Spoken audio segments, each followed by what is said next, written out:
Maravilhoso estar novamente com os irmãos aqui no curso do bacharel. Já havia algumas semanas que terminamos a nossa última matéria. Então, nós vamos estudar nessa disciplina sobre metodologia científica. Estaremos falando um pouco a respeito dessa matéria. É uma matéria bastante técnica. Confesso aos irmãos que se eu tivesse condição de ter mudado com o pastor, eu mudaria. É muito técnica essa matéria. Quando eu fiz há muitos anos atrás,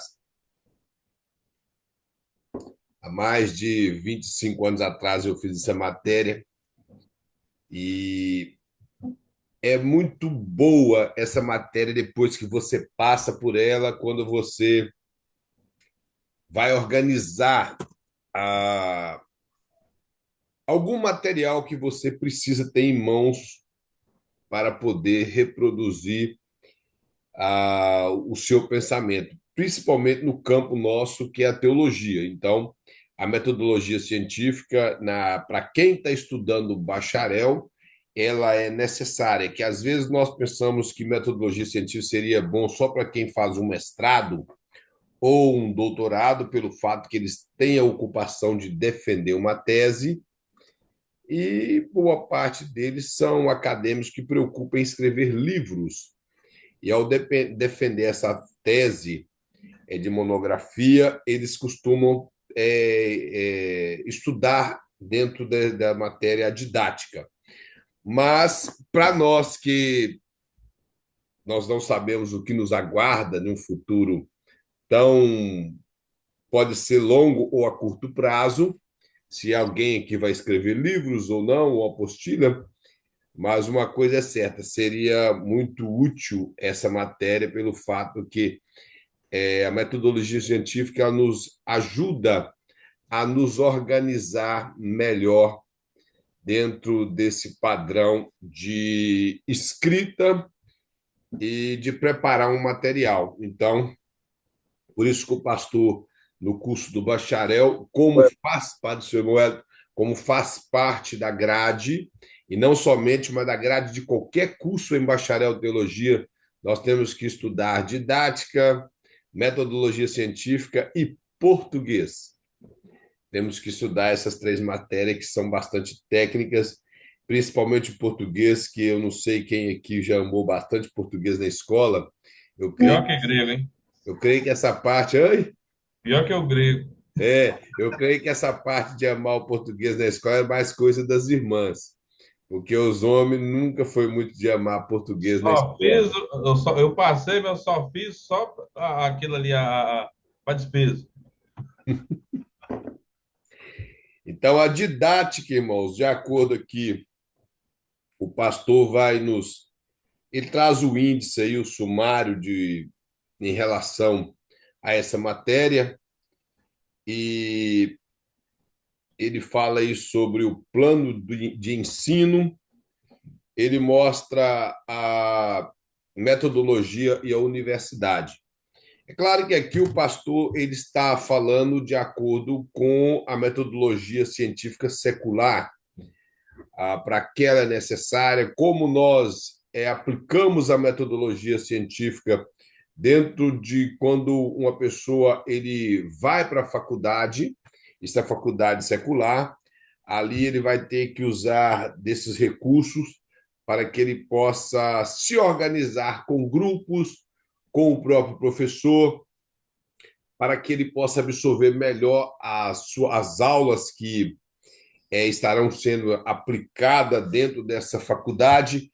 E é claro, nós tentaremos não deixar isso tão técnico e tentar trazer para o nosso meio cristão, para que possamos, porque o nosso intuito dentro da teologia é ter métodos melhores para poder explanar aquilo que nós absorvemos primeiramente das Escrituras e na direção do Espírito Santo, aquilo que é de melhor para a igreja. Então, aprendendo, conseguindo absorver o melhor dessa matéria, poderemos aplicar isso nos nossos métodos de ensino de utilizando no método do ensino da escola bíblica, quem cuida de crianças, quem cuida de adolescentes, de jovens, ou por que não dizer para quem gosta de palestrar, porque há uma diferença de palestrar e pregar e dar estudo bíblico, são coisas completamente diferentes.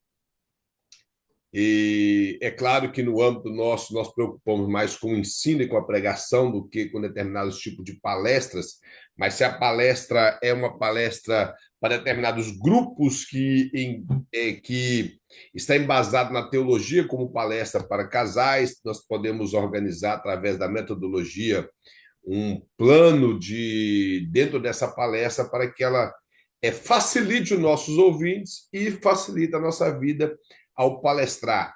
Então, a metodologia serve para isso. O pastor vai mostrar aqui. Também estou com dificuldade aqui, que eu estou sem apostila. E o pior, eu peguei o meu iPad que eu não usava e dei para minha sobrinha. Aí, então eu tenho que estar usando agora o telefone. Antes o iPad ficava aqui jogado, aí minha sobrinha chegou do Brasil, eu resolvi dar o iPad para ela e agora eu preciso do iPad e não tem ele mais. E o computador da minha esposa ficou na loja de carro onde ela trabalha. E eu estou aqui só com o meu computador e com o telefone. Então eu preciso de utilizar o telefone para poder ler a apostila com os irmãos. O pastor vai mostrar aqui, irmãos, que metodologia, ela é a etimologia da palavra, ou seja, a sua origem, ele divide ela em três partes, que é meta, que quer dizer ao largo, e odos, que é o caminho, e logos, que é discurso ou estudo. Então, seria um caminho a traçar, ou um caminho talvez largo ou longo de estudo que nós devemos ter para poder organizar melhor aquilo que queremos apresentar para os nossos ouvintes. Então, a metodologia é isso, é um caminho que temos que percorrer para aprender e poder ensinar. O pastor vai mostrar aqui que a metodologia é entendida como uma disciplina que consiste em estudar e avaliar os vários métodos disponíveis, identificando as limitações e as possibilidades de suas utilizações. Então, a metodologia ela consiste nisso, em estudar e avaliar. Nós estudamos, seja na vida secular, avaliamos aquilo e criamos métodos ou abraçamos métodos disponíveis, aquilo que está ao nosso alcance para podermos apresentar ou a um professor ou aos nossos ouvintes. No âmbito evangélico ou âmbito teológico, nós temos a Bíblia como nosso ponto de partida, que deve ser a Sagrada Escritura, recursos como determinados livros, seja, digamos que você quer fazer uma explanação expositiva de alguma passagem bíblica, você deve recorrer a recursos como comentários bíblicos confiáveis, claros, e outros tipos de recurso, como dicionários da língua portuguesa, do grego, se a passagem é no Velho Testamento da língua hebraica, ou alguns tipos de versões que facilitaria a sua compreensão melhor do texto. Então, o pastor mostra isso. Ele vai mostrar, irmãos, aqui, e isso ele está falando no caso dentro da universidade, que nós temos buscar esses recursos. Ele fala que metodologia no quadro geral da ciência é uma metaciência, isto é, um estudo que tem por objetivo a própria ciência e as técnicas específicas para cada ciência. Então, no caso aqui que o pastor mostrando secularmente, nós vamos saber separar os tipos de estudo que estamos e procurar identificar aquele e trabalhar em cima de cada um com os recursos que temos. Como eu já falei, no nosso âmbito espiritual, o ponto de partida é a Bíblia, e é claro que dependendo do público que você está falando, você terá que ter um material adequado para o público, como eu já disse, se for jovem, adolescente, se for adultos, ou um grupo de irmãs, um grupo de irmãos. Então, cada um você terá que ter um material de pesquisa adequado. E lembrando que Dentro daquilo que nós chamamos de cristianismo e vida espiritual, tudo tem que estar baseado, primeiramente, numa vida de oração, acima de qualquer material de pesquisa e naquilo que nós temos como base, que é a Bíblia Sagrada. O pastor mostra aqui alguns questionamentos, mas quando os irmãos tiverem apostilas em mão, seria bom os irmãos já utilizar desse questionamento, dessas questões que tem embaixo, e respondê-las. Porque o pastor, ele falou para mim que ele não sabe se vai ser prova ou se vai ser trabalho. Então, se for prova, os irmãos já vão estar inteirados dentro desse questionário e já está dentro da apostila, além do questionário que está no final. Isso ajudaria bastante. E se for um trabalho, os irmãos também já vão estar bastante adiantados em relação ao que seria o trabalho. No texto 2, o pastor coloca como aproveitar o tempo das aulas. Isso ele está falando no âmbito secular, como aproveitar melhor o nosso tempo. Porque se frequentamos uma faculdade e vamos estudar, é porque nós queremos aprender. Eu suponho isso, que ninguém vai. Apesar que eu conheci pessoas lá no Brasil e aqui na América que frequentavam faculdade só porque os pais pagavam. Inclusive, eu conheci um rapaz aqui angolano, aqui na América, que o pai dele disponibilizava US$ 10.000 para ele estudar. E ele ficou aqui 3 anos e não aprendeu falando nem inglês. Eu estou falando sério. Ele gastava o dia do pai dele todo com meretrizes e bebida. E ele não aprendeu. E só que ele não esperava. Um dia o pai dele chegou aqui de surpresa e teve que levar ele embora.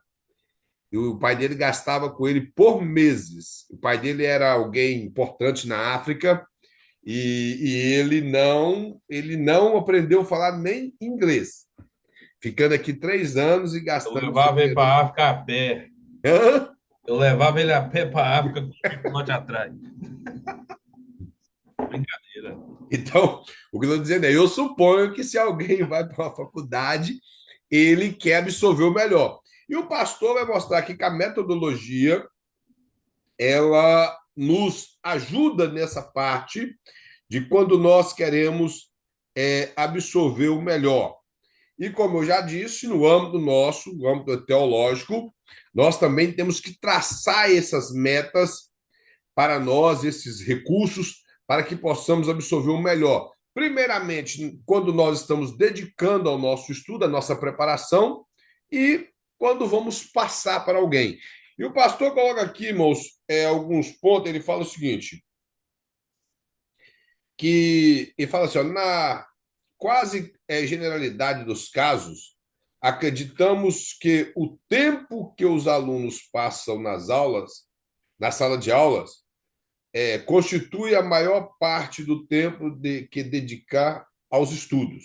E não se justificaria o esforço de encontrar ou fazer aparecer pequenos espaços para o estudo dentro da jornada de trabalho, se não se procurasse principalmente aproveitar o máximo do tempo dilatado por mais de 3 horas que os alunos passam diariamente na sala de aula. Então, o pastor está mostrando aqui isso, que esse tempo que é passado dentro da sala de aula, eu não sei, eu não frequentei faculdades no Brasil, mas na sala de aula eu lembro que era 4 horas. Eu acredito que faculdade, às vezes, dependendo da faculdade, exige mais. Então, esse tempo que ele tem dentro da sala de aula, ele tem que aproveitar o máximo, como eu falei, não fazer como o rapaz que eu conheci aqui. E nesse percurso, o pastor coloca entre 3 horas, ele deve que aproveitar o máximo daquilo que ele pode aprender. Mas o pastor coloca algumas coisas aqui que nos ajudaria a aproveitar o tempo. E ele mostra no terceiro parágrafo que, em primeiro lugar, para que nós viéssemos ter condição de aproveitar o nosso tempo de aula, isso implica até aqui, nós estudando aqui hoje, ou nos estivéssemos frequentando uma faculdade sentado em um banco, uma faculdade teológica, como eu tive o privilégio de 2 vezes que eu estudei, eu sentei num banco de faculdade e ali o que eu podia fazer para poder absorver o melhor eu fazia. Como eu não lembro, não sei se eu já falei com os irmãos aqui, mas eu, quando tinha o período do recreio, eu não saía, eu ficava dentro da sala conversando com o professor, assuntos para poder tirar dúvidas daquilo que eu, às vezes, não consegui captar com facilidade na aula e também outras perguntas que a gente sempre tem para poder fazer quando está perto de um professor. Mas o pastor coloca aqui o seguinte, que, em primeiro lugar, ele fala que é preciso frequentar as aulas. Então, ou seja, se alguém quer aproveitar, ele tem que frequentar as aulas. Ele não pode, de forma alguma, deixar de frequentar as aulas. Então, não há como aprender se ele não frequentou. E antigamente, eu lembro, antigamente nós, quando não íamos à aula por alguma razão, e às vezes até por razão desnecessária, nós pegávamos caderno emprestado para copiar a matéria, mas isso não facilita ou não nos ajuda a compreender. Por exemplo, aqui as aulas são gravadas, isso tem condição da pessoa Procurando uma casa incrível. ouvir a aula depois e aprender, porque está em tempo normal, está em tempo real, então ele vai aprender. Porém, os irmãos imaginam, por exemplo, quando eu estudei que não tinha internet, não tinha nada, nós tínhamos que comprar livro, ler os livros, aquela pessoa que faltava de aula, ele perdia. Ele não tinha como muito que nós poderíamos emprestar, porque os nossos cadernos eram pouca coisa escrita, o que mais era que absorvia ouvindo. E você fazia anotações. Mas as anotações que eu fazia era para mim. Talvez aqui não não iria interessar um outro aluno, e sim para mim. Então, o pastor vai mostrar, no caso, o interessado ou o aluno tem que frequentar as aulas em primeiro lugar. Ele mostra que, em primeiro lugar, ele tem que frequentar as aulas e fala que é muito importante que esteja em sala de aula desde o início da aula. Ele fala que, primeiro, porque aquele que chega depois do início da aula tem dificuldade de apanhar, de apanhar-lhe o fio, e ele vai mostrar. E, em segundo lugar, porque geralmente quem chega atrasado causa certas perturbações. Isso, claro, na sala de aula, quando o pastor quer mostrar aqui, por exemplo, quando alguém chega atrasado, ele tira a atenção das demais pessoas. Isso nós observamos dentro da igreja, quando alguém chega atrasado no culto, que ele sai andando, somente aqueles que gostam de sair cumprimentando todo mundo, parecendo político, ele tira a atenção de todo mundo do culto. Então, na sala de aula, existem aquelas pessoas que chegam atrasado, e ele chega, conversa com o professor, o pastor vai mostrar aqui no decurso aqui, que ele quer justificar por que ele chegou atrasado, e conta toda aquela história, boa parte dela, às vezes, é até mentira, e ele discursa muita coisa, chama a atenção de todos os alunos, faz as pessoas perder a atenção no que estava sendo ensinado, até que depois a aula seja retomada. Então, o pastor está mostrando isso, que, em primeiro lugar, ele tem que frequentar as aulas. Em segundo, preocupar em não chegar atrasado. Aqui não tem nada a ver com o que aconteceu aqui na sala, que eu entendo que aqui, principalmente na América ou no Brasil, as pessoas, às vezes, têm muita ocupação. Então, eu entendo. E Deus conhece o coração de todas as pessoas, sabe quem tem a oportunidade de chegar antes ou não. Isso acontece com qualquer pessoa, por motivo de trabalho, chegar atrasado.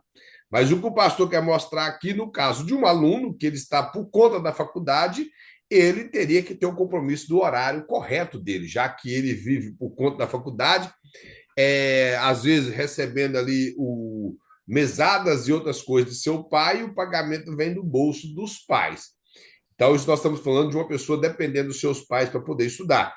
No caso de quem, como nós, se frequentássemos até uma escola, frequentássemos uma sala de aula, alguns teriam algumas dificuldades de chegar no horário, isso é compreensível. Nós estamos falando de coisas que é compreensível, quando alguém ele esforça estar na sala de aula, mas devido ao seu trabalho, o trânsito, alguma coisa, dificulta que ele chegue no horário. Isso é compreensível. Mas quem tem condição tem que chegar no horário correto, para ele poder não tirar a atenção dos seus colegas e muito menos ele perder a oportunidade de aprender desde o início da aula. O pastor coloca aqui, ó, cá embaixo, ele coloca assim, ó, que não basta ir às aulas e chegar antes de seu início. É preciso levar consigo material adequado no trabalho do dia. Quem só leva o jornal ou alguma revista ilustrada carrega consigo o estímulo de distração própria e dos seus companheiros. O que o pastor quer mostrar é que se você vai para um determinado tipo de aula, que você tem ali o seu schedule de aula, como nós tínhamos no Brasil, nós anotávamos ali em algum papel qual eram as aulas da semana e sempre carregava os cadernos adequados para aquela matéria. Então, da mesma forma, na faculdade, as pessoas têm ali a sua grade de aula. Então, ele deve levar um material adequado para que ele, primeiro, consiga estar acompanhando o que está sendo ensinado. E como o pastor coloca, que é claro que ele coloca de forma ilustrativa essa questão do jornal e outras coisas, que só iria trazer distração, e tanto dele como dos companheiros. Então, o pastor quer mostrar o seguinte aqui com o assunto da apostila, que nós, quando formos estudar, principalmente dentro de um curso, temos que estar preparado com o material adequado para que nós não venhamos a perder tempo, a ficar distraído com coisas que nós devíamos ter organizado antes. Se você já chega organizado para estudar, você absorve melhor, você já está preparado, você já está disposto para quando o professor começar a dar aula, você já tem tudo em mãos. E não fica perdido ali sem saber o que está acontecendo, principalmente no âmbito cristão. Se nós formos fazer as coisas para Deus, temos que ser organizados. De forma alguma, podemos deixar com esse tipo de desorganização venha tomar conta de nós. Irmãos, convenhamos, o povo evangélico, boa parte deles é muito desorganizado na sua forma de culto, naquilo que ele quer apresentar para Deus. É uma desorganização terrível. Na área do estudo, na área do ensino, são muito desorganizados. Então, temos que, se estamos fazendo primeiro para Deus, tem que ser tudo perfeito. Eu já falei isso várias vezes na sala de aula aqui, e eu repito, Deus não aceita tem de qualquer jeito. As pessoas negociam, Deus aceita. Não aceita, não. Deus entende, não entende também. Se nós vamos fazer para Deus, igual estamos aqui dedicando a um curso teológico, esmerila nesse curso, absorve o máximo, relê essa apostila, terminou essa apostila, principalmente as apostilas que são de matérias teológicas, terminou, relê elas, vê os exercícios, dedica no trabalho que o pastor está passando e aprenda realmente aquilo que é ministrado aqui.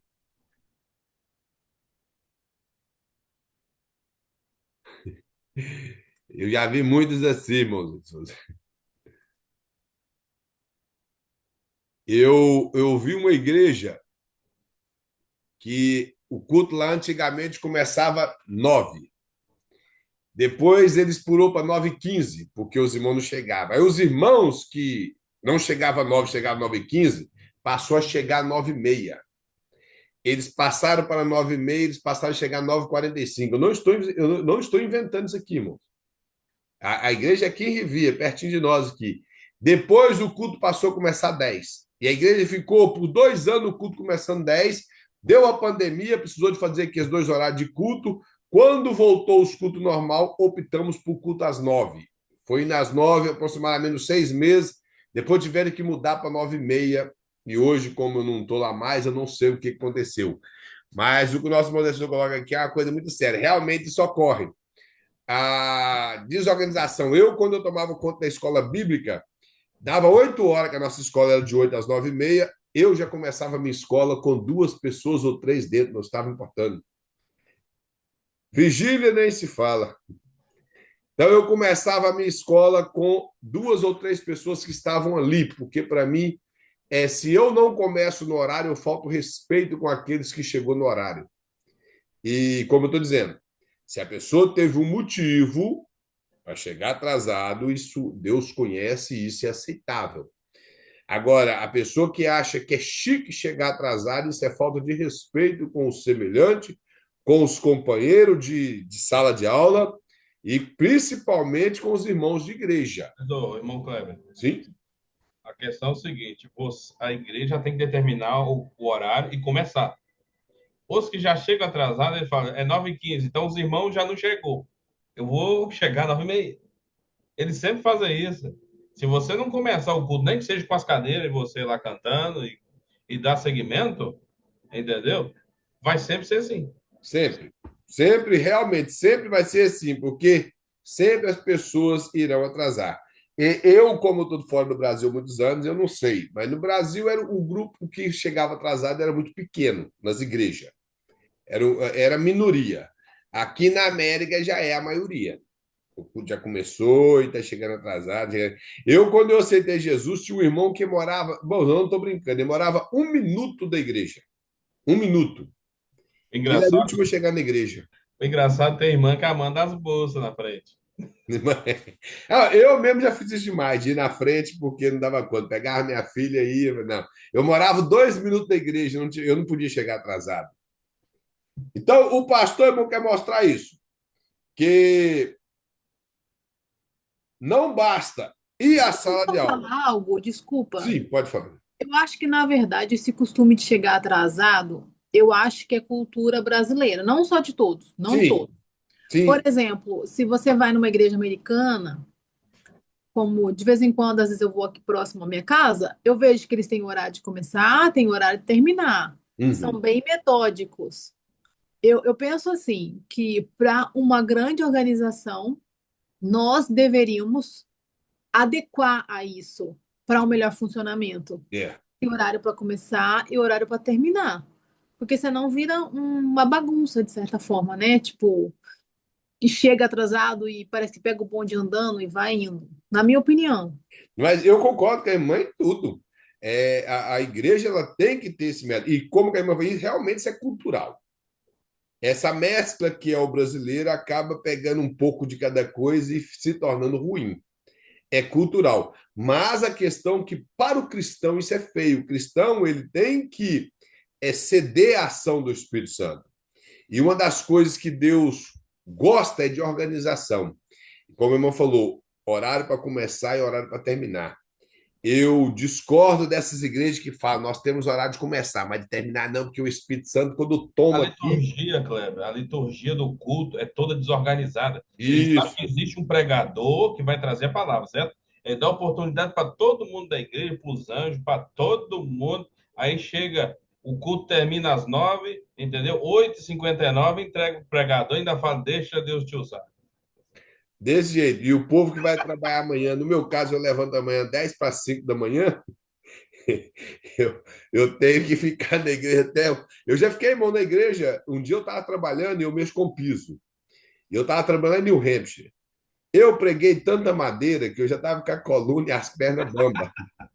Aí eu queria igreja. Cheguei à igreja no meu horário. Cheguei na igreja e fui cultuar a Deus. E com muita dificuldade, e eu sei que Deus não recebe culto da sua posição.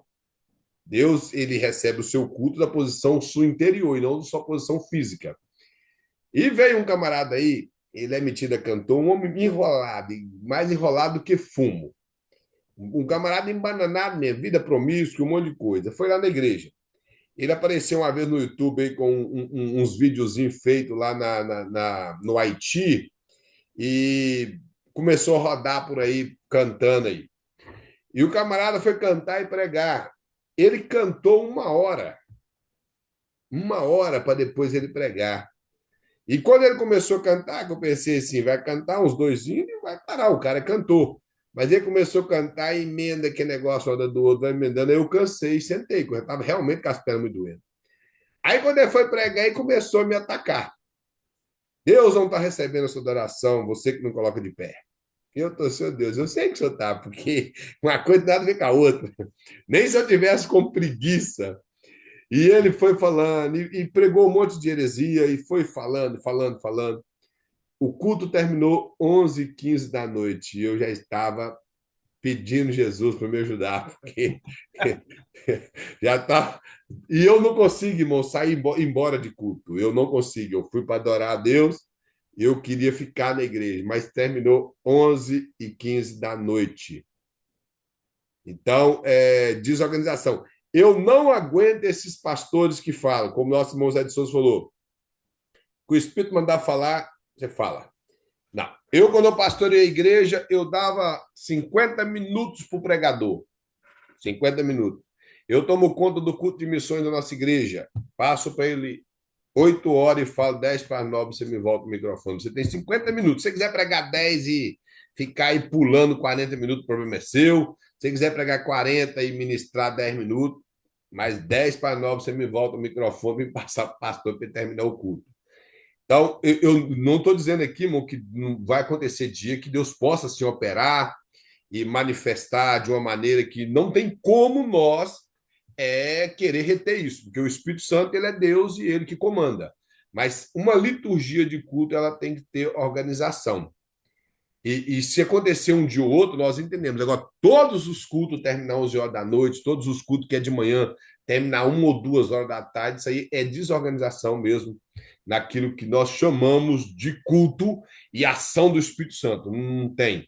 Se nós observarmos, como o pastor coloca aqui, a organização, irmãos, é um padrão de Deus. É só os irmãos olhar. Quando Deus criou, ele criou em etapas. Vamos lá. Deus ele não tem poder para fazer assim e tudo aparecesse, não. Ele poderia fazer assim, ó, e todas as coisas aparecessem. Do jeito que está hoje. Só que o que ele fez? Ele fez organizado, ele criou luz, ele fez separação entre águas, ele fez separação de água de cima, de água de baixo, ele fez separação entre águas para sair terra, ele ordenou que as terras produzissem frutos, árvores, e essas árvores, algumas eram frutíferas, outras davam semente, outras só era para ornar. E ele organizou de maneira que essas próprias árvores elas iriam encher a terra reproduzindo as suas espécies. Isso mostra organização. Aí nós vamos trabalhar desorganizado. Se os irmãos observar, os animais que Deus criou, eles iriam encher a terra reproduzindo na própria espécie. Então, nada é desorganizado. Então, as coisas de Deus têm que ser organizadas. Aí o pastor vai mostrar aqui que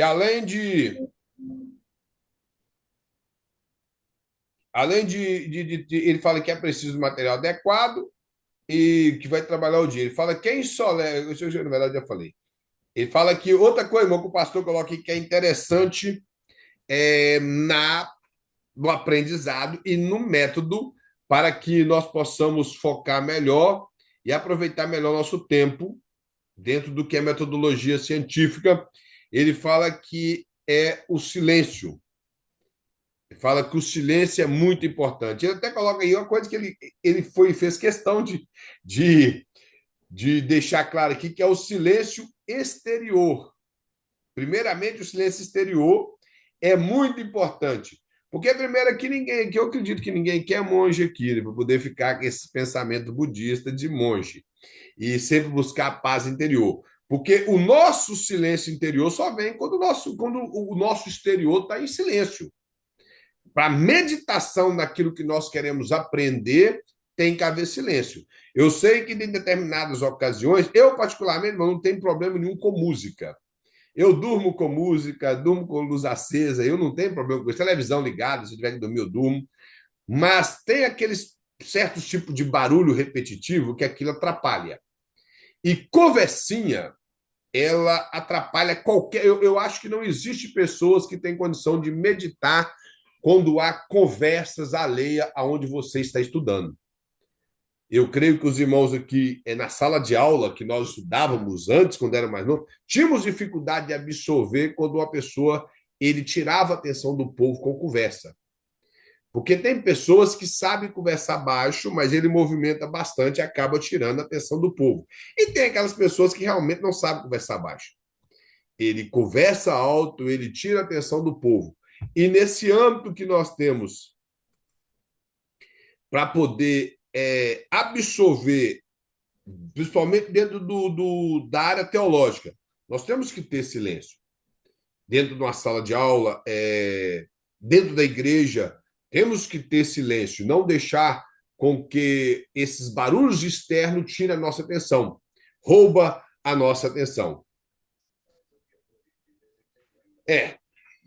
O irmão colocou que gusto, não sei se é gusto ou custo, seria. Gosto. Gosta? Gosto do silêncio. Gosta do silêncio. Eu também gosto. Para mim, aprender é o silêncio. Não, tem que ter silêncio. Outra coisa que a irmã colocou que a irmã Maria, que era o espírito está sujeito ao profeta, quando nós estávamos falando da questão do culto. Isso realmente é. E agora, irmãos, o silêncio ele é muito importante para que nós conseguimos aprender as coisas. Por exemplo, eu não sei se os irmãos, eu particularmente gosto de estudar minha Bíblia tranquilo. Eu não gosto de estudar com barulho na minha cabeça, e porque a Bíblia já não é fácil você estar ali deparando com determinados assuntos.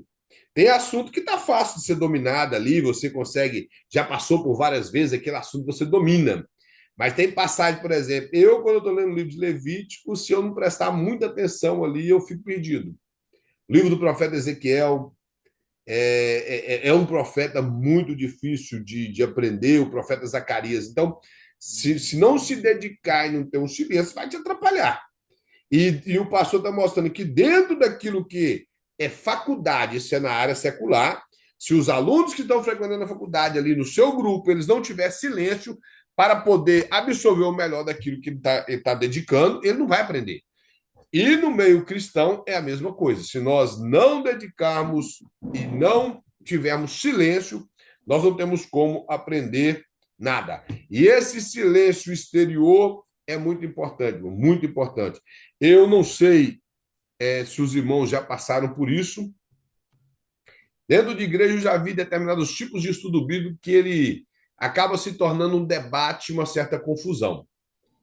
E por quê? Porque alguém discorda de um assunto e começa com uma conversinha lá atrás, o outro começa com outra conversinha do lado, e ao invés de não concordou, se manifesta com a mãozinha para o alto e pergunta ou aborda o seu parecer, que fica muito mais fácil do que criar um certo montinho lá atrás e desvirtua completamente muitas pessoas que estão à volta e aquele estudo bíblico se torna bagunça. Uma vez numa escola bíblica dominical, houve um assunto na escola bíblica e acabou que aquilo virou uma bagunça. Existe uma linha defendida muito por batistas, não são todos batistas, mas batistas principalmente renovados, defende uma linha que o diabo está preso hoje. Satanás, que seria o maioral do demônio, como a teologia classifica, está preso hoje. E um irmão, isso não é defendido na Assembleia de Deus, mas por alguma razão esse irmão defende essa teoria. E ele disse que o diabo estava preso. E um irmão cá atrás começou a citar versículos bíblicos que mostravam que o diabo estava solto. E, de repente, aquilo virou uma bagunça na escola bíblica. Mas virou uma bagunça que ficou uns 20 minutos, as pessoas até são de dentro da igreja. E ali, aí criou um montinho aqui, um montinho no grupo das irmãs, no grupo dos jovens, que antigamente os jovens estudavam a mesma lição dos adultos, e aquilo ficou uns 20 minutos de confusão dentro da igreja. Por quê? O irmão expressou, alguém que não concordasse deveria levantar e falar, como o rapaz fez, mas o outro que discordou dele, porque ele discordou do irmão, porque o irmão era muito respeitado na igreja, ele nem prestou atenção no que o irmão estava falando, já atacou o irmão, aí foi que negócio, aquela bagunça da igreja. Então, esse tipo de coisa não pode acontecer. Professor, Como? o professor ele poderia ter tomado as rédeas. Sim. Eu estou falando diante de Deus, eu nunca deixei acontecer montinho em escola bíblica que eu dou. Nunca deixei. Naquela época que a Assembleia de Deus ficou naquele negócio de libera e não libera a televisão, uma vez o irmão falando que a vida espiritual de muitas pessoas estava ruim por causa da televisão. Eu concordo que a televisão estragou a vida de muito crente na Assembleia de Deus pelo fato deles não conseguir viver com a televisão, porque eles aprenderam a viver sem ela. Quando foi liberado para que eles pudessem ter uma televisão, eles afundou de qualquer coisa na televisão. Hã? Todo mundo tinha. Isso, porque eu falo o seguinte, eu sempre olho os cristãos que eles não sabem fazer com a liberdade o que é liberdade. E sempre dou exemplo, não sei se os irmãos já estudou a história da libertação dos escravos no Brasil, quando a Lei Áurea foi assinada, os escravos ficaram todo mundo feliz, que é claro que ficaria, e muitos escravos que tinham privilégio na casa do seu senhor receberam carta de alforria e foram embora. Os seus senhores lhe pagaram devidamente o tempo que eles ficaram, ali, por consideração, tinha alguns escravos que não eram tratados como escravos, porque na época da escravidão no Brasil existia senhores de escravos que eram generosos, que eram bons para eles. E esses escravos, com essa liberdade, foram embora. Isso é história, irmão, do Brasil. E eles foram embora. Eles gastaram todo o dinheiro, eles não sabiam viver em liberdade, eles aprenderam a viver ali. Gastaram tudo e alguns conseguiram voltar para a casa do seu senhor, pedindo para ser escravo de novo, porque não tiveram condição de viver livre. Da mesma sorte aconteceu dentro das igrejas pentecostais, quando liberou essas igrejas com costume pesado, quando liberou determinadas coisas. Eles como diz aquele ditado: quem nunca comeu melado se lambuza como come. Tomaram com a vida de coach. Você ouvir e faz. Isso. Levanta a patinha, levanta. E... Entendeu? Ele não então, sabe tomar suas decisões.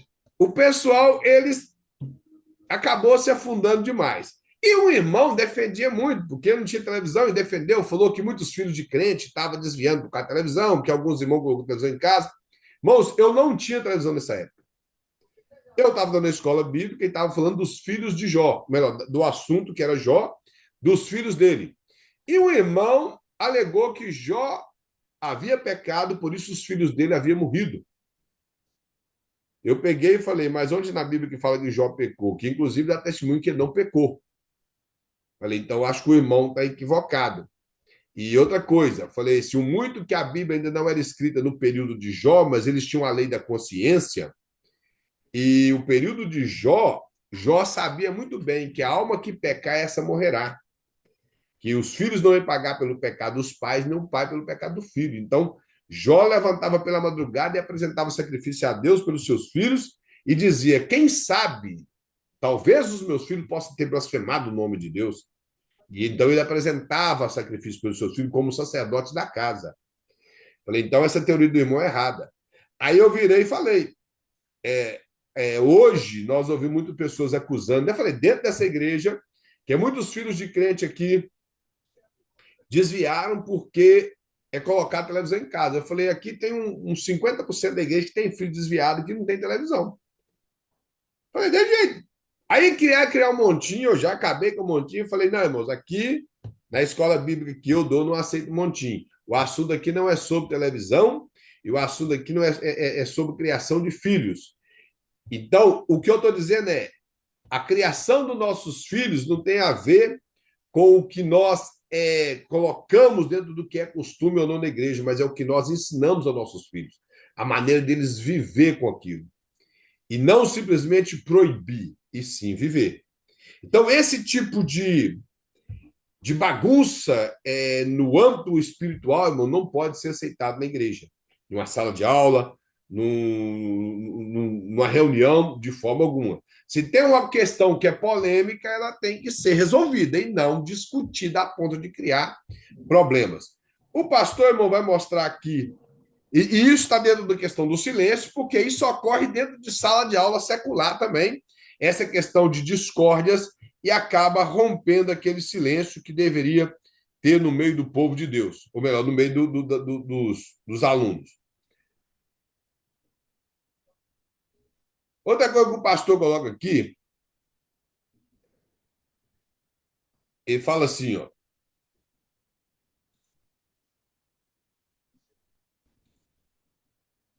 Ele fala assim, ó, cá embaixo, ele fala assim, nesse clima e nesta atitude favorável ao trabalho, o aluno acompanha a exposição do mestre, participa ativamente dos detalhes, toma apontamentos e, principalmente, não deixa sem esclarecimento, aonde não tem barulho. Nenhum ponto obscuro ou duvidoso. É muito importante não levar dúvida ou pontos obscuros para casa. Debata-os até o seu razoável e desejável esclarecimento. Então, ou seja, o que o pastor está mostrando aqui que quando estamos na sala de aula, devemos perguntar aquilo que não está tão claro para que nós possamos absorver o melhor. E, claro, ele coloca aqui a questão, os irmãos observou, que debater, eu acho que a questão do debate aqui não é debate para criar polêmica, e sim debate para poder sancionar uma dúvida, para poder trazer uma resposta para uma dúvida. Isso é debate. Por exemplo, existem coisas na igreja que alguém vai te perguntar porque realmente ele tem dúvida. E existem coisas na igreja que a pessoa vai te perguntar porque ele quer te prender dentro daquele assunto, saber se você está preparado. E existe coisas na igreja que alguém vai te perguntar para ter um certo aval de ficar à vontade com aquilo que você vai responder. Criar Exemplo. polêmica. Hã? Criar uma polêmica. Isso. Ou simplesmente, talvez ele tenha dúvida. Vou colocar um exemplo aqui que dentro das igrejas é muito normal. É a questão da bebida alcoólica hoje. De repente, o cara gosta de beber e vai perguntar para você se beber vinho é pecado ou não, para ele ter a consciência tranquila diante da sua resposta, porque ele vê em você um homem ou uma mulher de Deus que é preparado para determinados assuntos de ensinamento. Então, se você dá uma resposta, não tem problema, ele se sente à vontade. Se você der uma resposta que tem problema, talvez ele vai continuar bebendo com a consciência pesada ou vai criar uma polêmica. Então, são esses tipos de coisa, mas o debate aqui que o pastor está mostrando é esse, é que há uma possibilidade, isso no âmbito secular, de que as pessoas que estão em dúvida, ele faz uma pergunta e ali entre amigos debate aquele assunto, o professor dá o seu veredito e a pessoa, ele consegue sair com uma resposta favorável àquilo que ele perguntou. No âmbito evangélico, nós podemos perguntar todos os tipos de coisa que é dúvida para nós dentro de uma escola bíblica ou de um estudo bíblico. Qualquer tipo de assunto, e se você não concorda com a linha teológica, você também tem o direito de fazer pergunta, claro, com tudo com respeito. Sem o pastor vai até mostrar aqui embaixo aqui, que essa introdução que ele faz aqui em relação das perguntas é para que não haja um certo problema entre aluno e professor, para que não crie um atrito e o aluno e o professor venha se desgastar com debates e esses debates podem trazer consequência para os seus outros colegas de classe e ninguém sai dali edificado com nada.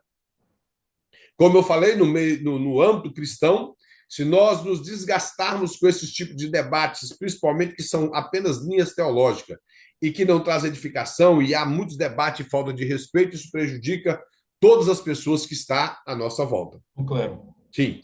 eu já vi alunos assim que às vezes ele até estudou um pouco mais do que o professor. Aí ele entra com determinadas perguntas, querendo justamente envergonhar aquele que está na frente. Eu acho que existe um fator, a pessoa está ali na frente para responder todos. Agora eu estou no meio. Às vezes eu tenho até a resposta daquilo que eu estou procurando, mas eu jogo aquilo simplesmente para envergonhar quem está na frente. Sim, tem muitos que fazem isso. E outra coisa, não é claro, eu não sou contra o que eu vou falar aqui, não está contradizendo o que o nosso José de Souza falou. Às vezes, vamos supor, você está numa sala de aula e tem alguém que ele abordou um assunto realmente muito bem discorrido e você está inteirado do assunto, então você faz perguntas para saber onde ele baseou aquele assunto. E isso aí não é errado. Agora, fazer o que o nosso José de Souza está falando, isso é erradíssimo. Você está consciente do assunto, você sabe o assunto, mas quer entrar em polêmica com a pessoa fazendo perguntas simplesmente para esse tipo de coisa. Então, isso é errado. Se é linha teológica, eu acho que nem há necessidade de discussões, porque eu, particularmente, tenho muitas linhas teológicas diferentes da Assembleia de Deus, mas eu congrego na Assembleia de Deus e não há necessidade que eu crie essas polêmicas, porque eu respeito a linha teológica da Assembleia de Deus, mesmo não concordando com todas, mas eu respeito. Do mesmo jeito que se eu estiver na igreja presbiteriana, eu respeito a linha teológica da presbiteriana, jamais entrarei em assuntos que possa criar polêmicas lá dentro. Como eu já dei estudo bíblico na igreja batista tradicional, de linha completa calvinista, e nunca tive problema. As portas ficou abertas lá para mim. Já dei estudo bíblico lá e outra vez fui convidado para dar uma palestra em uma gincana para jovens. Então, a porta se manteve aberta para mim lá. Mesmo eles sabendo que eu era assembleiano, que eu era pentecostal, me convidaram e eu fui. Kleber, evita a rota de colisão. Isso. O importante não é demonstrar o que eu sei, o importante é a edificação dos dois. Isso é verdade. É o povo que está ali à nossa volta, principalmente nós, que somos preparados nisso, que estamos aqui no curso bacharel, principalmente nós, mostrar uma sabedoria para poder ajudar o palestrante, ou melhor, a pessoa que está ministrando ali, e evitar determinadas polêmicas. Se temos alguma dúvida que nós sabemos que vai criar polêmica, perguntamos no off, perguntamos separado depois. Eu, irmão, converti numa igreja que lá tinha um obreiro, ele era um evangelista nomeado na época, não era consagrado, e um pastor. Esse pastor, ele diz, nessa época, ele disse que tinha lido a Bíblia 10 vezes e o evangelista 14. Eles nunca fizeram curso teológico e criticava quem fazia curso teológico. Inclusive, eu acho que eu já contei para os irmãos, eu precisei de uma carta, que a primeira escola que eu estudei era muito radical, e eu precisei de uma carta da minha igreja para eles me aceitar na escola. E quando eu pedi a carta ao pastor, ele me deu a carta, sem problema nenhum. E nós trabalhamos com uma escala de pregações e de estudo bíblico. Então, nós tínhamos culto no domingo, na terça era estudo, na quinta era culto. E nós éramos 4 pregadores e somente 3 davam estudo, que era eu, o pastor e um presbítero. Então, os estudos eram divididos entre nós 3 e a pregação era 4 domingos, era um domingo para cada um e uma quinta para cada um. Quando passou aquele mês, ele mandou me tirar das escalas. Eu deveria escolher ou o curso teológico ou ficar na escala. E eu, claro, que eu escolhi que me tirasse da escala. Falei, pode me tirar da escala, que para mim não tem problema. E tanto o pastor como esse evangelista, eles gostavam de criar problemas e tumulto nos estudos bíblicos e nas escolas bíblicas dominical. Isso não traz edificação. Isso não traz edificação. Então, e essas discórdias, como o pastor mostra no decorrer aqui, ela acaba criando inimizade entre pessoas. Eu já vi pessoas, irmão, na igreja sair com raiva um do outro por causa de assuntos que foram discutidos na escola bíblica ou no estudo bíblico. E em sala de aula, irmãos, eu também já vi em sala de aula esses alunos que são um pouco mais esquentados, mais problemáticos, eles criarem tanto problema na sala de aula que aquelas pessoas que são dedicadas a estudar, principalmente os mais velhos, que retomou a escola um certo período de tempo depois, eles tinham raiva daqueles alunos mais novos que gostavam de criar problema na sala de aula, de não prestar atenção, de discutir com o professor e esse tipo de coisa. Então, esse ambiente atrapalha o bom aprendizado, tanto no decurso secular, ou principalmente no que nós chamamos daquilo que é cristianismo.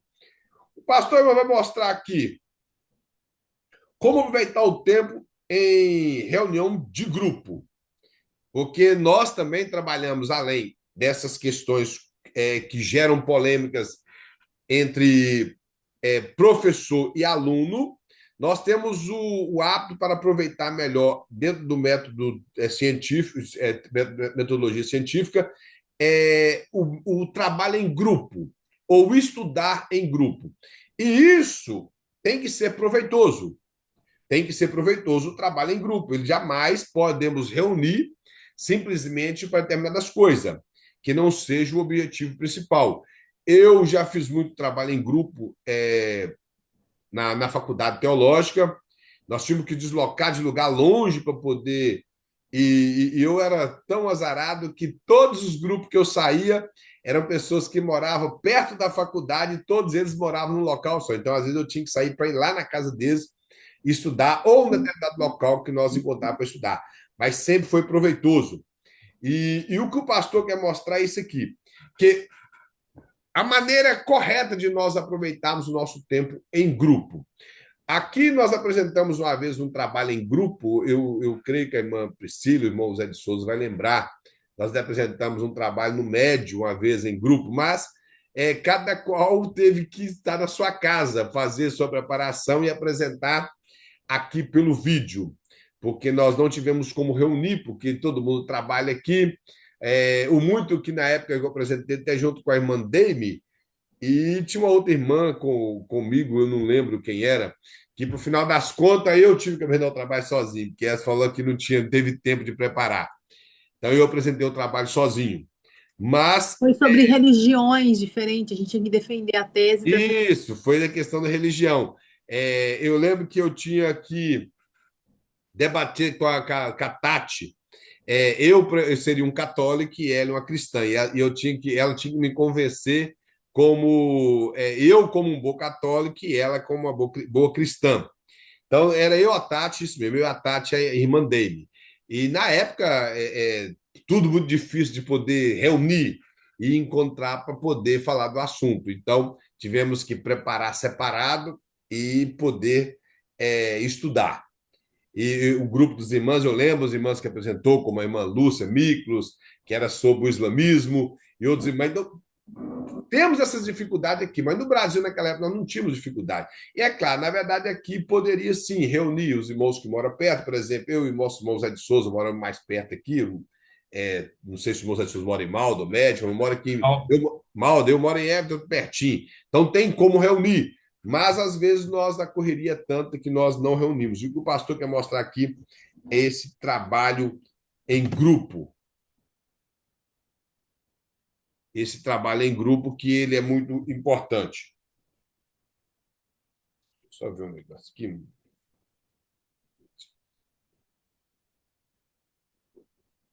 Ele vai mostrar aqui, o pastor colocou, ó, difunde-se cada vez mais a prática salutar do estudo em grupo nos meios universitários, ou seja, nas faculdades eles gostam dessa maneira de estudar.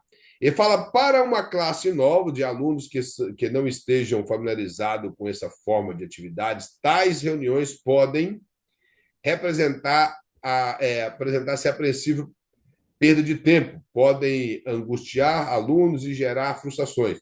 O que o pastor quer mostrar é que determinados alunos novos que acabou de chegar na escola, eles às vezes podem achar que é perder tempo reunir e para poder debater determinados assuntos. E a verdade é, irmãos, que não é na área secular e tampouco na área religiosa, se você quer aprender ali sentar e debater determinados assuntos, cada um colocar a sua opinião, ajudar a chegar numa conclusão boa dentro daquele tema que está sendo pautado. O pastor mostra no outro parágrafo assim, ó, logo no início de semestre, a classe deve distribuir-se em grupo de 7 ou 8 participantes, aproximadamente, e é aconselhável que cada grupo escolha um coordenador. Incumbiria ao coordenador entrar em contato com os professores quando for conveniente, tratar dos interesses do grupo. O que o pastor quer mostrar aqui é a organização desse grupo. Um líder, alguém que está liderando junto com os irmãos, que liderar não tem a ver com apontar, tem a ver com você fazer as pessoas seguir, principalmente aquele que estaria em contato com o pastor, aquele que estaria dando as diretrizes para cada um componente do grupo, está trabalhando em sincronia para que aquele assunto que eles vão abordar, ou aquela ideia que eles vão defender, ou desvendar uma matéria que eles estão pesquisando, cada um vai pesquisar, buscar uma fonte de pesquisa para que eles possam absorver o melhor da matéria que eles estão trabalhando em cima dela. Então, dentro do grupo que seja evangélico, eu creio que o desempenho deveria ser melhor e maior se nós estamos dedicando a trabalhar e ter uma liderança que ele possa organizar. Nós até passamos aqui, irmãos, na questão da administração eclesiástica, que o ponto principal dessa matéria de administração eclesiástica é o líder que forma líderes. Então, é aquilo que ele prepara os seus liderados para que ele possa liderar pessoas na frente. Então, um líder de um grupo, ele vai trabalhar em cima disso para que as pessoas que estão com ele nesse grupo possam, da melhor maneira, se desempenhar e ter compromisso com aquele grupo para tratar daquele assunto da melhor maneira possível. Então, o pastor quer mostrar isso aqui dentro dessa questão do trabalho em grupo. Ele fala aqui mais no outro parágrafo. A primeira exigência para que um grupo funcione e atinja em suas reuniões os objetivos previstos por essa estratégia de trabalho consiste exatamente na organização prévia do próprio grupo, que deve reunir alunos que tenham facilidade de se encontrar e de se encontrar fora da escola também. Vamos enumerar outras exigências ou normas necessárias ao bom andamento dos trabalhos dos grupos para que haja bom aproveitamento do tempo consagrado em reuniões. O pastor está mostrando aqui, irmãos, a facilidade. Por exemplo, nós trabalhamos assim com grupos na escola que eu estudei que morava perto. Então, as pessoas que moravam mais perto, eles tinham facilidade de se locomover e estudar. A escola que eu estudei, a maioria das pessoas moravam longe. Tinha um certo grupo que morava na cidade e nós éramos os mais perto deles, que ainda, na perspectiva, ainda era longe. Mas nós conseguimos locomover, eu e um outro aluno, para poder, que eu e esse outro aluno era no mesmo bairro, então nós locomovemos para poder estudar na casa desses irmãos.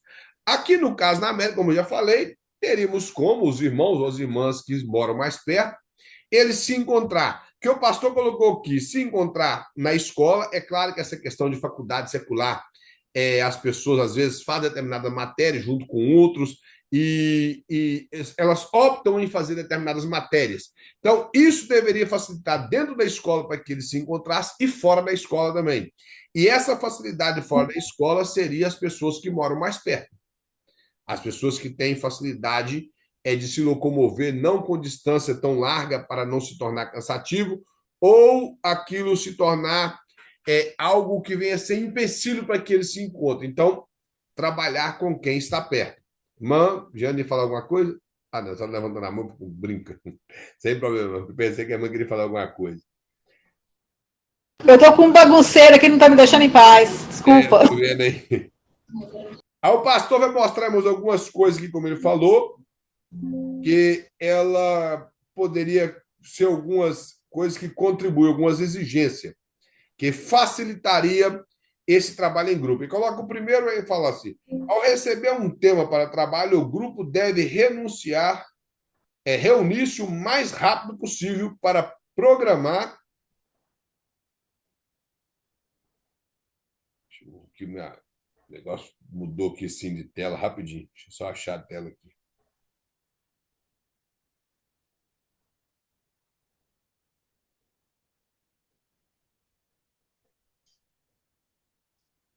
Ele fala, para poder, possível para programar o trabalho.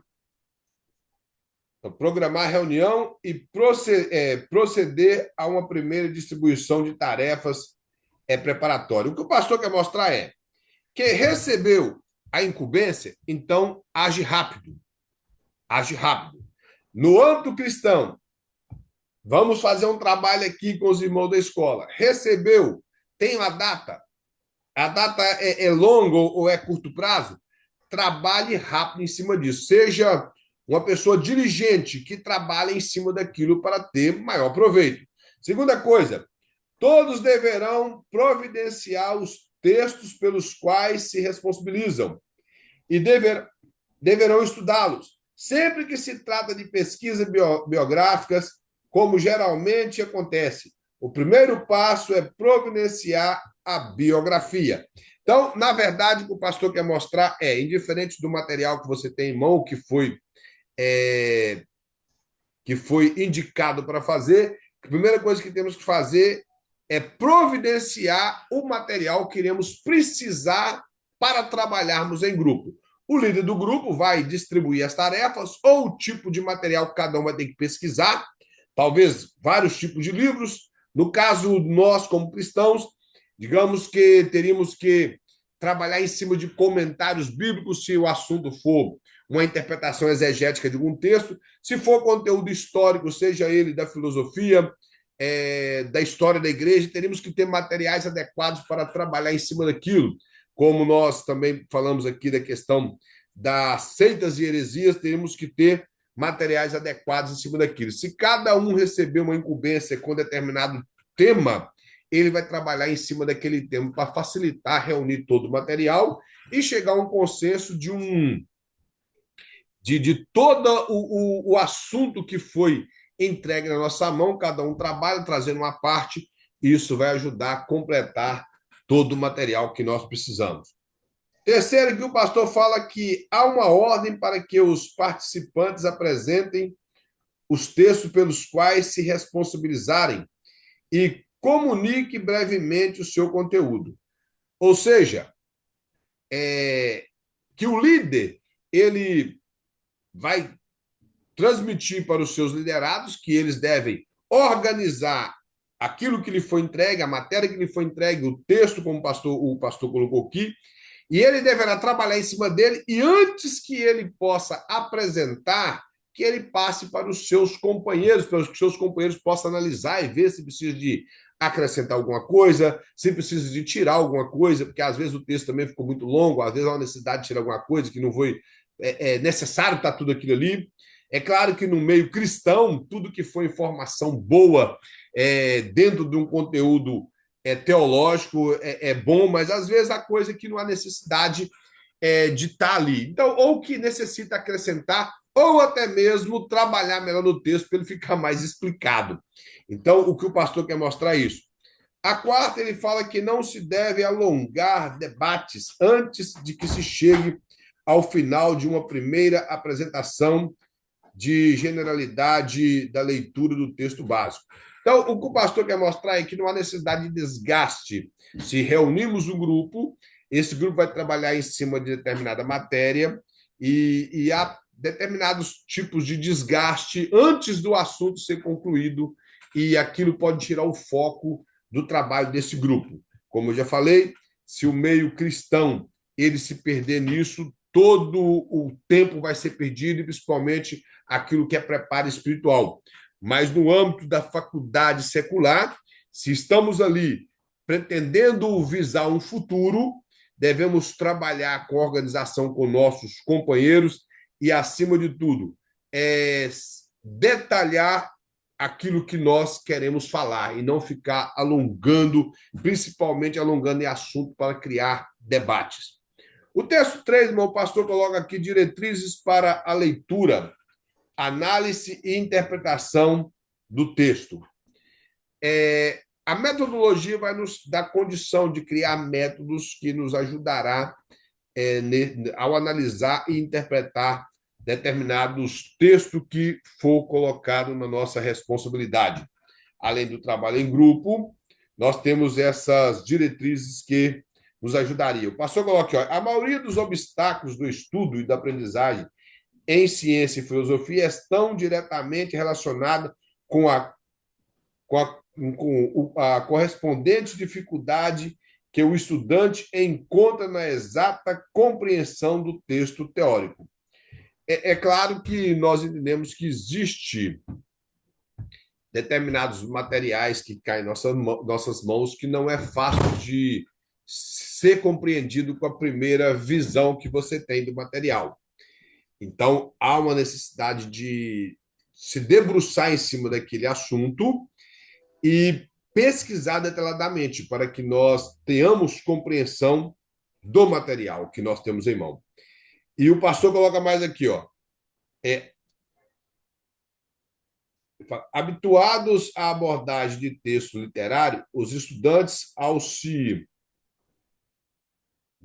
defrontarem com texto científico ou filosófico, encontrarão dificuldades logo julgadas insuperáveis e que se reforçam uma atitude, que o pastor colocou urna, mas é uma atitude de desânimo e de desencanto, geralmente acompanhado de um juízo de valor depreciativo em relação ao pensamento teórico.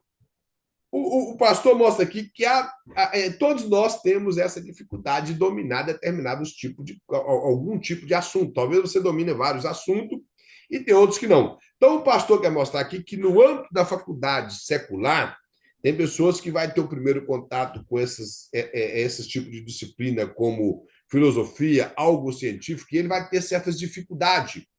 E essas dificuldades não podem tirar o foco ou causar-lhe desânimo para que ele abandone a faculdade ou abandone aquele material, ou troca de matéria ou de profissão.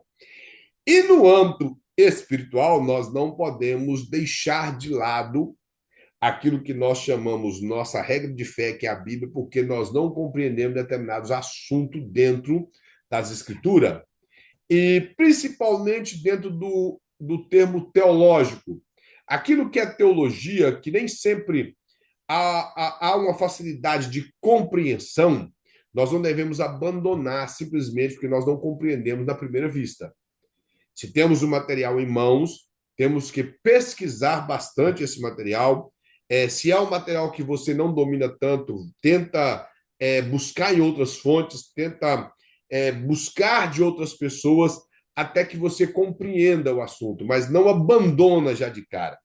Não abandona aquilo. Primeiro, irmãos, que nós somos vencedores em Cristo, somos pessoas que têm a mente de Cristo, temos o Espírito Santo. Então, a palavra de Deus, que é inspirada pelo Espírito Santo, que é a palavra de Deus, como eu já disse, e esse Espírito que inspirou essa palavra mora em nós, então nós não ficaremos de forma alguma sem compreender esse assunto.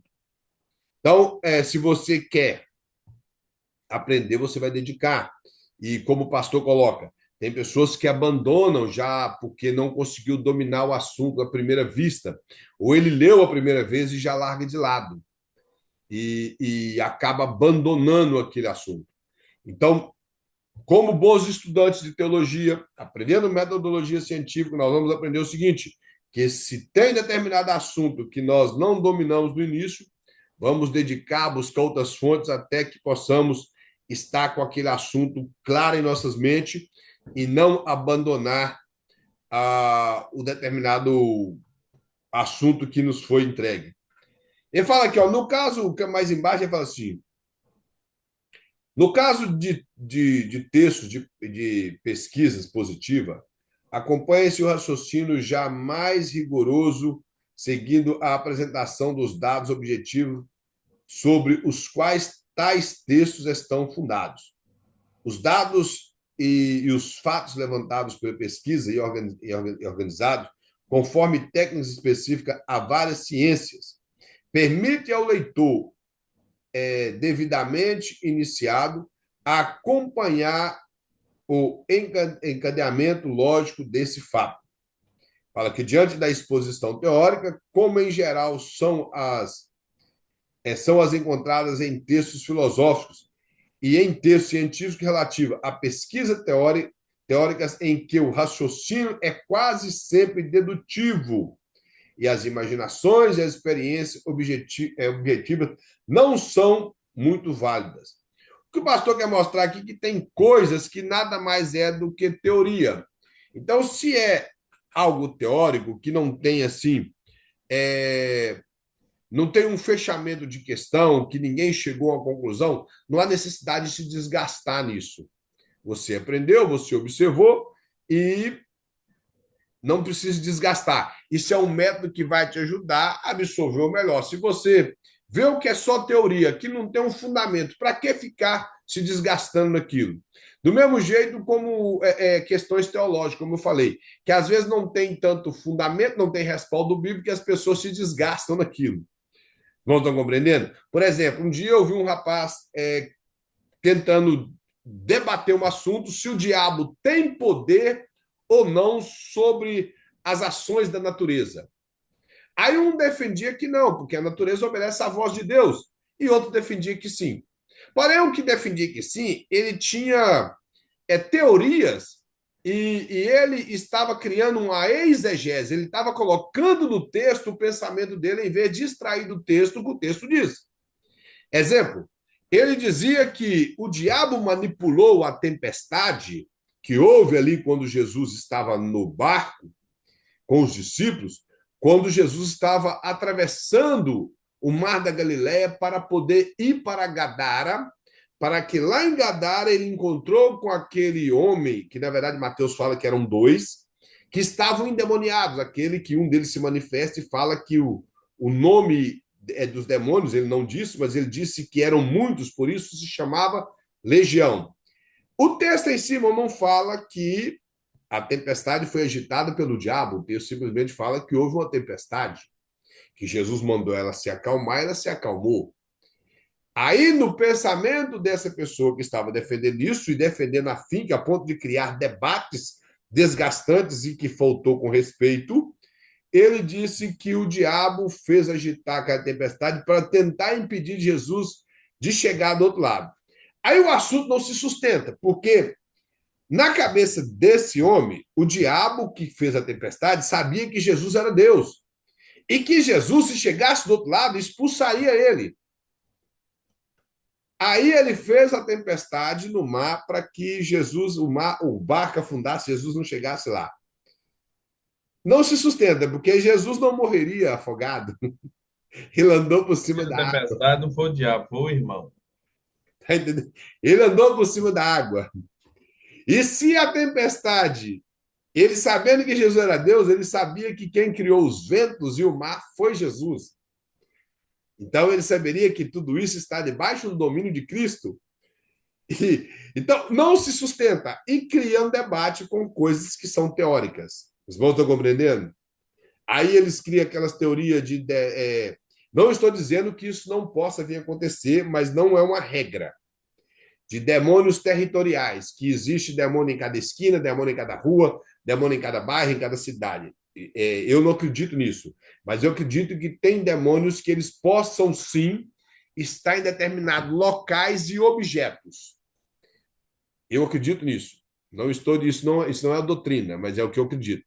Eu falo porque eu já tive experiência com isso e já vi isso acontecer. Então, eu sei que isso acontece, mas isso não é uma doutrina que em toda rua tem um demônio. Todo bairro tem um maioral de demônio. Isso não é bíblico. Vocês estão compreendendo? E não há necessidade de desgastar nesse tipo de teoria.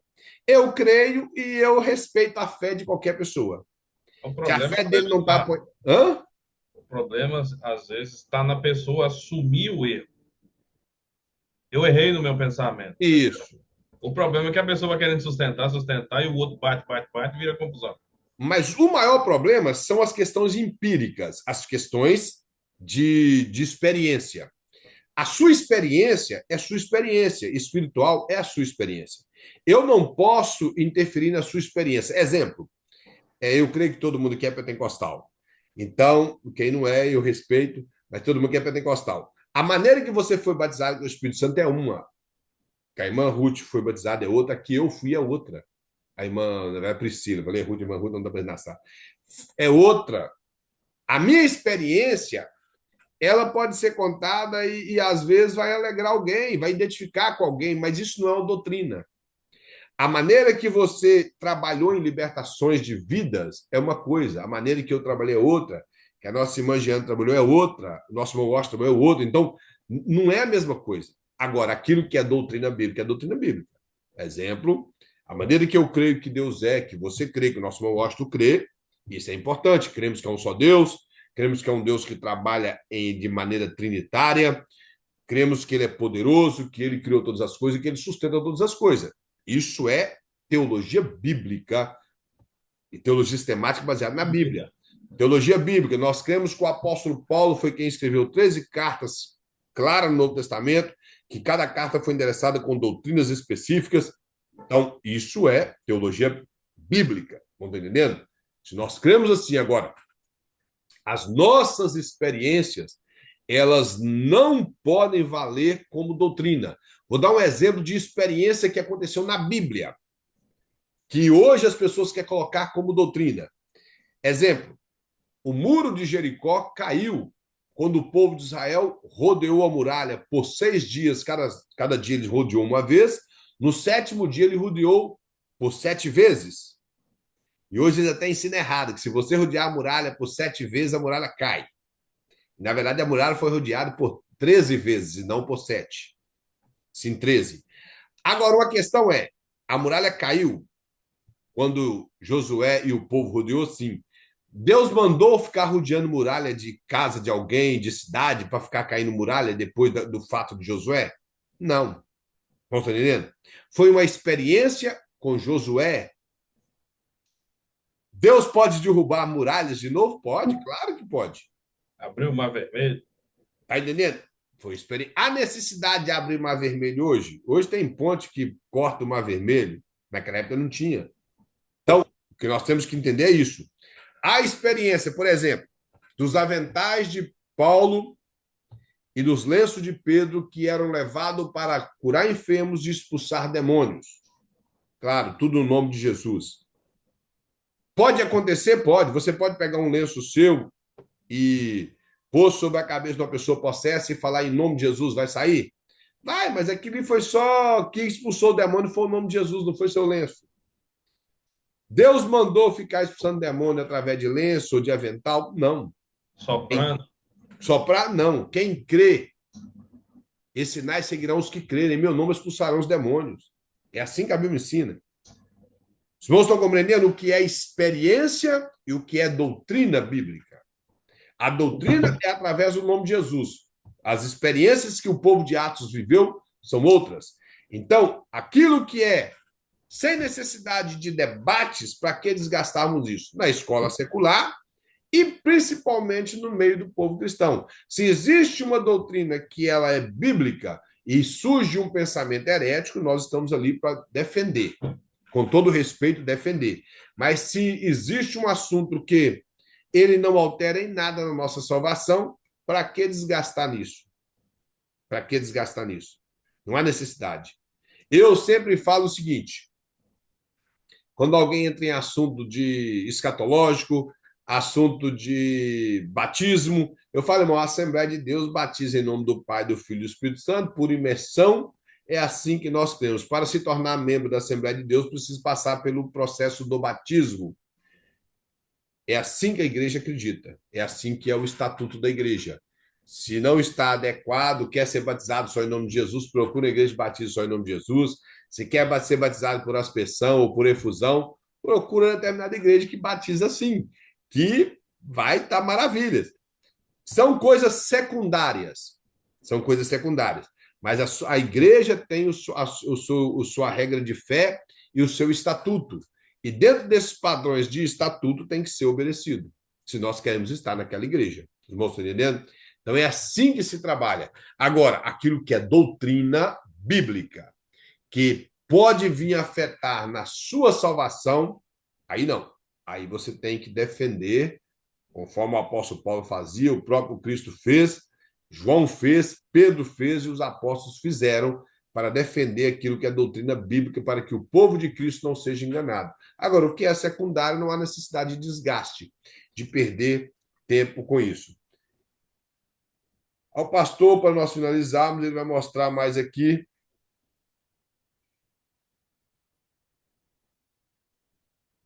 Deixa eu encontrar aqui.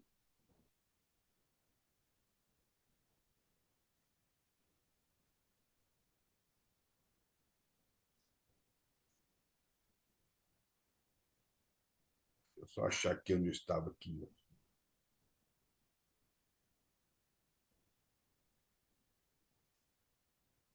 Cá embaixo, o pastor coloca assim, ó, que para fim didático pode-se desdobrar este esquema, o que fornecerá mais elementos para a compreensão da origem e da finalidade de um texto. Ele fala que, com efeito, considera-se o emissor como uma consciência que transmite uma mensagem para outros conscientes, para outra consciência que é o receptor. Portanto, a mensagem será elaborada por uma consciência e será igualmente assimilada por outra consciência. Deve ser, antes de mais nada, pensada e depois transmitida. Para ser transmitida, porém, deve ser antes mediatizada, já que a comunicação entre a consciência não pode ser feita diretamente. Ela pressupõe sempre a mediação de sinais simbólicos. Tal é como é feita a função da linguagem. O que o pastor quer mostrar aqui, irmãos, que diante dessa questão da metodologia científica e por fim didático, nós devemos organizarmos, pensar sobre o assunto, ver se aquilo é realmente de acordo com o que está sendo transmitido naquilo que estamos tendo como base, que é o texto. Isso nós estamos falando da escola secular, primeiramente. Se aquilo realmente é, depois que você estudou todo o assunto, domina o assunto, você transmite para o grupo ou diretamente para o professor. E no meio cristão, Antes de qualquer coisa que você vai transmitir como doutrina, ensinamento para o grupo que te ouve, você deve certificar se aquele assunto realmente faz jus ao texto, se a sua interpretação está correta, se a exegese sua está de acordo com o que o escritor quis passar, e nunca tentar transmitir simplesmente aquilo que você acha que é. Devido a esses pensamentos de achismo, a igreja está cheia de heresias, de coisas erradas, porque as pessoas estão achando demais, ao invés de pesquisar, porque achar é mais fácil do que pesquisar. É bem mais fácil estarmos tentando achar coisa, dar nossas próprias respostas, ao invés de pesquisarmos, preparar o material, ir a fundo no assunto, porque isso vai requerer tempo e desgaste, e às vezes investimento, além do tempo, investimento de dinheiro por um determinado tipo de materiais, que para poder você ter o assunto em mãos, dominando o assunto para poder passar para o povo. Amém? Irmãos, nós vamos ficar por aqui. Na próxima aula nós estaremos continuando. Eu creio que talvez na próxima aula já estaremos com a nossa apostila em mãos. Estando com a apostila em mãos, ficaria mais fácil para podermos conseguir falar melhor do assunto, que aqui no telefone tá, confesso que está bem difícil ler aqui e passar para os irmãos. Amém? Vamos agradecer ao Senhor. Nosso irmão Zé de Souza, agradeça a Deus por nós, Zé de Souza. Logo após, irmão, sinta-se à vontade para poder estar se desconectando da sala. Com certeza. Querido Deus, eterno Pai, neste momento queremos te agradecer pelos momentos que aqui estivemos juntos, Senhor, estudando a tua palavra. Te agradecendo pela vida do irmão Cleber, que se preparou, Senhor, que orou, que está aqui, Senhor, trazendo para nós essa palavra. Graças estamos também pela escola, por cada aluno e a família de cada um deles. Tu guarda, proteja, dê saúde, abençoe também o pastor Prestes, abençoe a família dele, Senhor, dê saúde e prospere, Senhor. Te agradecemos por tudo, em nome de Cristo. Amém. Graças a Deus. Amém. Que Deus em Cristo abençoe a todos. Todos tenham uma excelente noite. Amém. Deus abençoe a todos. Boa noite. Amém.